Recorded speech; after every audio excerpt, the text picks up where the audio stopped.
Dolandım Kerbelanı, vadiye derd o bela gördüm. Mesir karvanda kusse gördüm, iptila gördüm. Umumen aşıgane arzu mende nasip olsun, ağamın Kerbelasında tecellayı Xuda gördüm. Hüseyin Zəbbarı vallah ərşidə Allah'a zahirdi.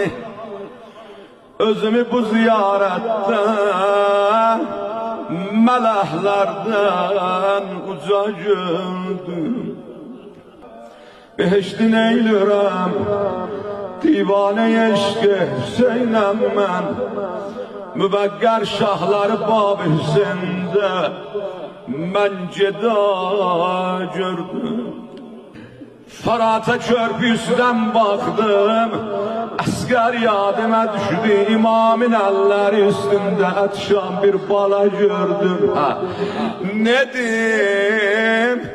Nedim ol xırdaca Babəl həvaşidən gözüm doymur. Haçan mən müşkülə düşdüm, onu müşkül quşa gördüm.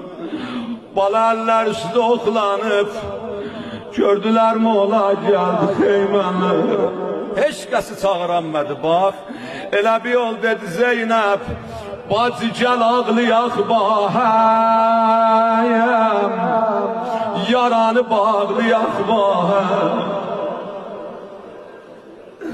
O əllər çox yaranı bağlayıb barha gördüm. Zeynəb, nənəmin sinəsin fizzeylə əsma bağlayan meydi.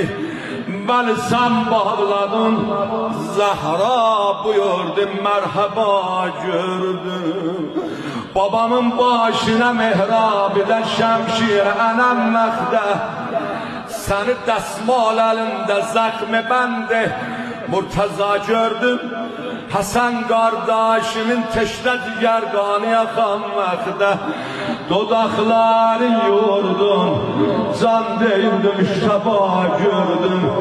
Hala indi Zeynep senden bir tane kaşım var, sen ki yaranı güzel bağlıysan.